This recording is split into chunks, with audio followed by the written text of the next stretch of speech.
कुमार मृण्मय विनायक शिंदे वय 14 वर्षे हा बेळगाव कर्नाटक येथे राहणारा मुलगा बोन मॅरो या आजाराने त्रस्त असून त्याचा वाडिया हॉस्पिटलमध्ये उपचार सुरू आहे।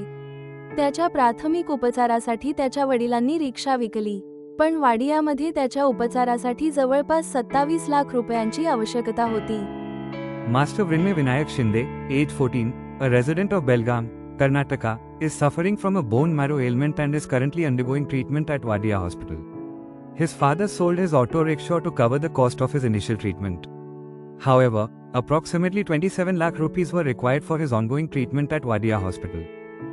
राष्ट्रीय मिल मजदूर संघाचे खजिनदार माननीय श्री निवृत्ती ज्ञानदेव देसाई यांनी ही केस JSHRCचे राष्ट्रीय अध्यक्ष माननीय डॉक्टर प्रकाश नारायण फुटाणे यांना पुढील सहकार्य करण्यासाठी दिली। डॉक्टर फुटाणे यांनी आपल्या संस्थेमार्फत ही मदत पूर्ण केली। Mr. Nivritti Yandev Desai, treasurer of the Rashtriya Mil Mazdoor Sangh, handed over this case to the national president of the JNSHRC, Dr. Prakash Narayan Futane, for further assistance. Dr. Futane facilitated this aid through his organization. या मोलाच्या कार्यात संत गाडगे महाराज धर्मशाळा ट्रस्टचे व्यवस्थापक माननीय श्री प्रशांत देशमुख यांच्या अधिपत्याखाली माननीय श्री अजय पाठक यांनी सहकार्य केले। त्यांचा सत्कार राष्ट्रीय मिल मजदूर संघाचे सरचिटणीस माननीय श्री गोविंद मोहिते यांच्या हस्ते करण्यात आला। In this commendable endeavor, Mr. Ajay Pathak extended his cooperation under the guidance of Mr. Prashant Deshmukh, manager of the Sant Gadge Maharaj Dharmshala Trust. Mr. Pathak was felicitated at the hands of Mr. Govind Mohite, General Secretary of the Rashtriya Mil Mazdoor Sangh.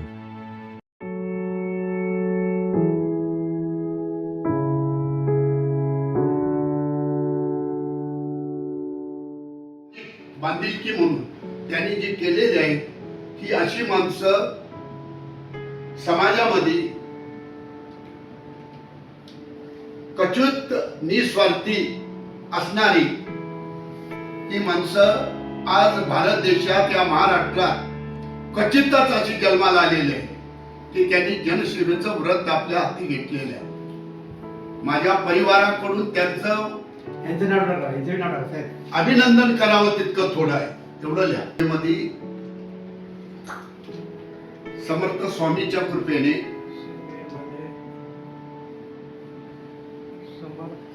स्वामी समर्थांच्या कृपेने आज महाराष्ट्रात किंवा देशात अडचणीत असणाऱ्या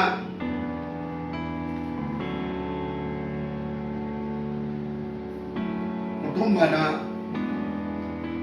व त्यांच्या परिवाराला कुठलीही अपेक्षा न ठेवता सद्भावनेनं मदत करण्याची त्यांची जी दृष्टी आहे, परमेश्वर अशा समाजसेवेच्या घटकाला एक सामाजिक बांधिलकी म्हणून त्यांनी ध्येय आपलं याच्यामध्येच वाहून दिलेलं आहे। अशा परमेश्वर अशा व्यक्तीला उदंड आयुष्य द्यावं आणि असंच त्यांच्या हातून अनेक गोरगरीब मुलांना व कुटुंबाला त्यांच्याकडून समाजसेवेचं काम करण्याची संधी दो, एवढीच मी परमेश्वर चरणी प्रार्थना करतो आणि त्यांच्या कार्याला मी शुभेच्छा देतो। धन्यवाद। फुटाणे साहेबांचे आमचे बरेच वर्षाचे सामाजिक दृष्टिकोनातून ओळख झालेले, पण आपल्या RMS मध्ये तुम्ही पहिल्याच वेळेस आलेला आणि एका फार तुम्ही समाजसेवेच्या जे वाहून घेतलेली व्यक्तिमत्व असल्यामुळं तुम्हाला आमच्या संघटनेची थोडी माहिती आणि इथली कार्यपद्धतीची देखील तुम्हाला थोडी पार्श्वभूमिका माहिती पाहिजे म्हणून 5 मिनिटात मी त्याचा विस्तारित तुम्हाला कल्पना देतो। आमचे संघटनेचे आमदार आणि राष्ट्रीय मिल मजदूर संघाचे अध्यक्ष सचिन भाऊ आहेर हे आमचे नेते आहेत आणि ह्या संघटनेचे ते नेतृत्व करतात। महाराष्ट्र इंटरचेही ते अध्यक्ष राहिले आणि महाराष्ट्र राज्य राष्ट्रीय कामगार संघाचे देखील ते अध्यक्ष आहेत आणि भारतीय कामगार सेनेचे ते जनरल सेक्रेटरी आहेत। ही आमची एक नेतृत्वाची पार्श्वभूमिका सांगितली। नंबर 2, आमचे इथले अतिशय हुशार, विद्वान आणि कामगारविषयी चळवळीतला अभ्यास तगडा असणारे आणि जवळपास 1-1.5-2 लाख कामगारांचं 3 लाख कामगारांचं ज्यांनी नेतृत्व केलं भाऊंच्या बरोबर आणि ह्या संघटनेचा सर्व कारभार सांभाळला. म्हणजे अनेक संघटनेशी कामगार चळवळीच्या ते पदाधिकारी अध्यक्ष या देखील होता आहेत त्यांच्याकडे. हे असे आमच्या आज या संघटनेचे मुख्य जनरल सेक्रेटरी म्हणून गोविंदरावजी मोहिते साहेब हे अनेक उपक्रम ह्या ठिकाणी मग क्रीडा संस्था असतील, सामाजिक संस्था असतील, शैक्षणिक संस्था असेल, तुमच्या हॉटेल मॅनेजमेंट सारखा आमच्या इकडे एक विभाग चालतो तो असेल, म्हणजे अनेक तुम्हाला बराच त्याच्यातली पार्श्वभूमिका सांगता येईल की 2 माणसं आमचे नेते या संघटनेचं नेतृत्व करीत असताना दुसऱ्या फळीचे आम्ही त्यांच्याबरोबर काम करणारे पदाधिकारी म्हणून इथं कार्यरत आहोत. हा झाला एक त्यांचा परिचय. म्हणजे मनुष्य जन्माला आल्यानंतर मी जन्म घेतलेला आहे आणि ज्या खुर्चीत मी बसलेलो आहे म्हणजे तो रंजलेला, गांजलेला, आर्थिक कुठं काही अर्थसहाय्य करण्याच्या दृष्टीनं देखील दोन्ही नेते आमचे त्या पद्धतीनं या आपल्या संघटनेत सामाजिक बांधिलकी म्हणून ते नेहमीच कार्यरत असतात.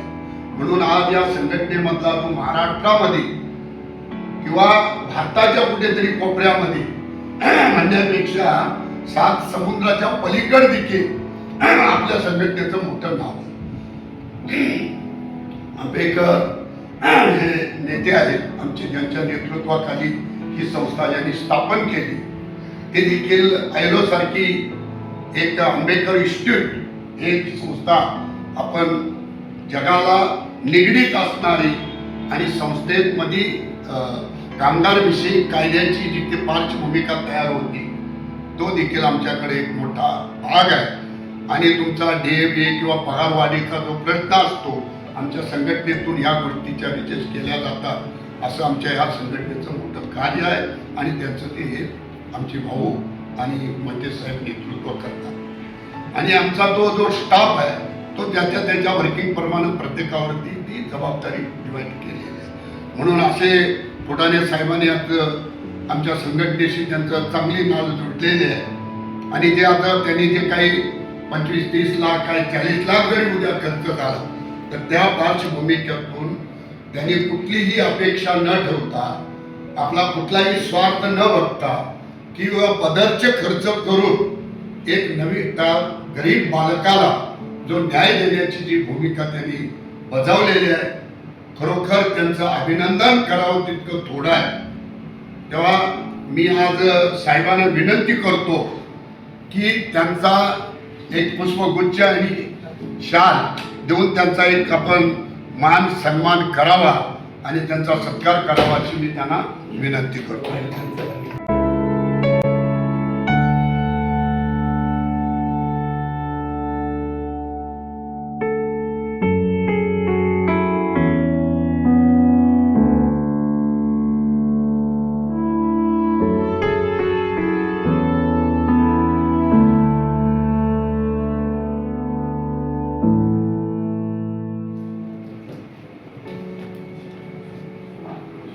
Justice social human right council,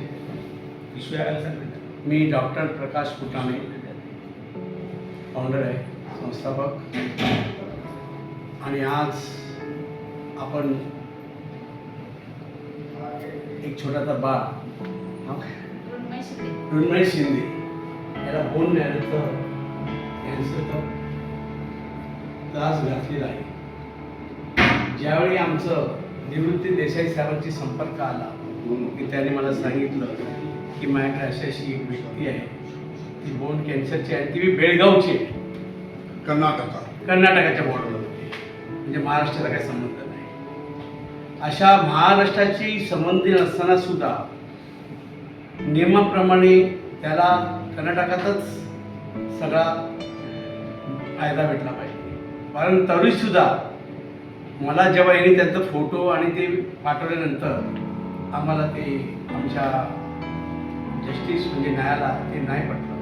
माणूस हा कुठच्याही प्रकारचा असू दे, कर्नाटकात असू दे, बेंगलोरात असू दे, केरळात असू दे, कुठेही असू दे, आपलं धर्म सांगतो की त्याला मदत करा, आणि त्या मदतीला धावण्यासाठी स्वामी समर्थाच्या कृपेने निवृत्ती देसाईने मला त्याच्याविषयी पुष्कळ काही बोललं की गरीब आहे, शेतकरी आहे, त्याला कोणाचा सहारा नाही आहे. तर मग मला ते बरोबर नाही. त्यानंतर मी जी सुरुवात केली ते आमचे माननीय महोदय साहेब अजय पाठक साहेब यांना मी मदत घेतली, आणि पुष्कळ कार्यकर्त्यांना मी माझ्या सांगितलं की बाबा असं या मुलांना आपण मदत करायची. परंतु अजय सरांनी मला एक शब्द न बोलता बच्चा को लेके ताबडतोब इसी वक्त लेके आओ और मेरे से बात करवा. कारण माझ्या भाषेमध्ये त्यांना काय पटलं होतं, मी म्हटलं मी त्यांना सांगितलं हा गरीब आहे, शेतकरी आहे. मग त्यांना मी लगेच नंबर दिला आणि बोलायला, आणि बोलून द्यायला ती सुरुवात झाली. त्या 22% म्हणजे टाटाने मदत केली, इतकं त्यांनी मदत केली, सगळ्यांची मदत झाली. असं एकाच वेळी कोणते पैसे मिळत नाही. आता पुढचे बी 4 लाखाचे बंधू साहेबांना मी मान्यता केलेली आहे. अजून जी आहे रामकृष्ण आणि टाटाला आहे ती करप्शनची, त्यांना असं सांगितलं आज बोललो तू या म्हणून, त्यांना तिकडे कुठेतरी ऑफिसमध्ये बोलवलं गेले म्हणून येऊ शकत नाही. तर बोलण्याचं तात्पर्य मानवाचं एकच आहे की पैसा हा महत्त्वाचा नाही आहे. जर पैशानेच जर काय विकत घेतलं असतं तर माणसाचं मग अशा गरीब माणसाला एवढं जर अशा हा आता इतका गरीब आहे आणि त्याला बोल नाही कॅन्सर व्हावं, ही प्रकृती त्या नियमाप्रमाणे काय आहे की माणसाला समजत पाहिजे, आणि हे प्रत्येकाला समजण्यासारखं नाही आहे. आज कोणी आपला वेळ काढून कामाचा म्हणा, व्याप सोडा म्हणा, घरचा व्याप सोडा म्हणा, आणि येऊन काम करायचं हे शक्य नाही. माणसाला आज घरचंच होत नाही तर बाहेरचं काय बघायचं. पण तुम्ही आम्ही बघतो टाटा कॅन्सरच्या जिथे कोपऱ्यामध्ये झोपलेली माणसं आहेत, जसे नळी म्हणून बसलेली आहेत, आणि ह्याच्याकडे बघणारा कोणा काय, सगळे तिकडे जातात पण कोणाला त्याची दया येत नाही. मग अशा व्यक्ती ज्या आहे पाठकसाहेब आमच्यासाठी व्यक्ती येतात आणि मदत करतात, आणि आज त्यासाठीच 2-3 यांना आज पुढील अजून 4 लाख रुपये बाकी आहे. हां, तो 4 लाख त्यांना द्यायचा आहे. म्हणून आज मी म्हणतो की व्हायच्या अगोदर एक आपला कार्यक्रम झाला पाहिजे. असे समाजकार्य उत्पन्न व्हावे या व्हिडिओ मार्फत. हे व्हिडिओ बघून आम्ही युट्यूबवर टाकून, तर ज्या गरीबाला हा व्हिडिओ त्या मुलासाठी जर कोणाची इच्छा असेल स्वेच्छेने आपली मदत करण्याची क्षमता निर्माण करावी, हा व्हिडिओचा एकच माध्यम आहे जस्टिस मुलराज फडणवीससाठी. म्हणजे त्यांचं तिकडे ते रिक्षा विकून सगळं काय करून तो इथपर्यंत आता पोहोचलेला आहे. ते त्याच्या पुढचं राहिलं, पण ते रिक्षा विकून तर एवढे 22 लाख येऊ शकत नाही का. तो रिक्षा चालवणार त्याचे पैसे फक्त दिवसाला 50, 800, 900 रुपये भेटणार, आणि त्याच्यानंतर तर राहण्याची सोय, खाण्याची सोय, पिण्याची सोय, उद्या अपॉइंटमेंट मिळेल की नाही त्याची सोय, परत आणखी डेट देणार, तो त्याच्याप्रमाणे चालतोय. ते डॉक्टरच्या प्रोटोकॉलप्रमाणे चालत आहे. पण इथे आम्हाला आणि यांनाच नाही, साहेबांना जरी म्हणतो ते फक्त मदत करून बोलतील, पण आत्मदृष्टी काय करते, ही आत्मदृष्टी आहे पाठकाची, आमची, आमचे समाज कार्यकर्ते हे जसे नितीन साहेब आहेत, आमचे मधुकर देसाई साहेब आहेत, आमचे शिंदे साहेब आहेत, अशी आम्हाला मदत करतात. त्यामुळे आम्हाला हे एवढंच सांगायचं या व्हिडिओवर की कृपया करून गोरगरिबांना, कॅन्सरच्या पेशंटांना राहण्याची सोय तर आम्ही करतो, पण तुमचा मदतीचा हात द्यावा. आणि कोणाला जर असं वाटेल तर त्यांच्या मोबाईल नंबरद्वारे जे त्यांनी दिलेले सोशल वर्करनी त्यांच्याकडे पूर्णपणे पैसे पोस्ट करावा.